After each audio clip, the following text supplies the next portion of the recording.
So we're here with Thomas Power today, founder of Leadors, sorry. Leadors. Excellent. Which is a new venture for yourself. New venture. Excellent. And you're speaking on Google Plus today. We've had a speaker on Facebook already. Is there going to be many conflicting issues or beliefs in what we can do? Google Plus is definitely quite different to Facebook in the sense that I think it allows you to be better organised with how you work with your email, whether you're task-driven or person-driven, whereas Facebook to me is more about friends and fun. I think Google Plus is more about work and organising all your jobs, following up your right business mates and getting them all in communities and groups and clubs. To me, it's more about getting organised. It's almost like a bit of a personal productivity organisation tool. Google Plus has been around for a little while now, and it hasn't taken off quite so quickly as, say, Facebook or LinkedIn did. Do you still think it's one that is just going to grow at a continuous rate until it gets that big, or is it going to start plateauing off? Okay, so you're a little unfair. No, sorry. Google Plus is only 22 months old. Yeah. So in LinkedIn terms, that would be 2004. Mm-hmm. Yeah. And in Facebook terms, that would be 2006. Okay. So, like all these new networks, you have to give them time to settle.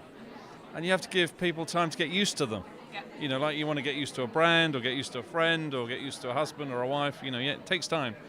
So I think Google Plus will hit its critical mass at the end of this decade, when it's had that 7 to 10 year cycle to be accepted. And remember, for Google themselves, to get used to being social. And, you know, geeks are not generally social, are they? Not generally. So it's hard for Google to get used to their own product. Okay. Even internally, they struggle with it. It's not just the consumers and the business people out there. They're finding it difficult internally as well, because it's hard for an organisation to go social, even them. Yeah. So we've heard a lot today as well about customer engagement, customer experience, different personas. Google Plus really does link in with this, with all the different circles that you can create and everything else as well. So will Google Plus, your talk, follow on these different aspects that we've found to be a hot topic today? Yeah, the thing I've learned with Google Plus is you organise people into circles, and then the circles organise your email into those circles. Okay. So if you were to create, I don't know, a UK marketing network circle of, say, these followers who come to this event, you'd put them into a circle, and then they would go into their own separate email section in your Gmail. Okay. So then you know you could just check the email from us lot to you. Okay. So that's quite useful. Then you can put those people in a community and just follow what, I don't know how many people are here, 150 people, just what they're doing. Yeah. So you can specifically follow up this one group. Now, if you had to liaise with all, as you've had to do for the last few months, you've got email all over the place, haven't you? Yes. And the reality is it's a jumble. Yeah. I think that's why I think it's more about productivity and organisation, because putting all these people in a circle and in a community and then having it sorted by your email automatically saves a lot of time. Saves me a lot of time. Yeah. And I think you have to get used to that as an idea. Which is what a lot of people are struggling with at the moment. Yeah, and I think it's 22 months, you know, I've struggled to get used to it myself. Yeah. You know, I've had to adjust the way I work to make it work for me. Yeah. And I've got the time to do that, but a lot of people, you know, they get stuck in what they're using, whereas I like to try all the latest stuff to see if it can make me more productive. Especially if you work for a company and you have to have that company's email account. You can't necessarily use Gmail for your the company. Other thing is that when you're using Gmail, all the email is up there in the cloud, so it gets indexed.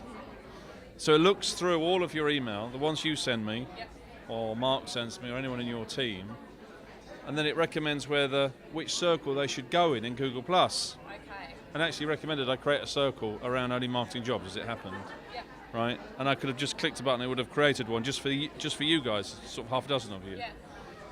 You couldn't do that in Outlook. No. So you kind of don't know what you can do until you start using it and seeing the intelligence that they've put in the Gmail that fits with the social and starts to overlap. Okay. See, I'm not aware of any of this either because I'm still quite new to Google Plus, and it is one of those that exactly, and you've got to get used takes to a bit of Google time Plus and used to it. circles. And you've got to think about people in circles, whereas you've only just got used to thinking about people in groups on LinkedIn and on Facebook. Well, a circle is the same as a group, but it's a different name. you can do more things with it in Plus. But even Google themselves internally, they haven't really started exploiting it themselves yet, because a lot of them are still saying, well, this is our 4th attempt at social. Are we going to get it right? Hasn't taken off straight away. Well, things don't taking off straight away. They want 1 billion people using it in 5 minutes. It's unrealistic. It's unrealistic. People takes people time to get used to anything and to trust something. Yeah. And particularly when they're overwhelmed with, they've got Twitter, they've got Facebook, they've got LinkedIn, they've got Pinterest, they've got Tumblr, and along comes another one. Yeah. I think, So I think you have to let it creep up on you and gradually make you more productive.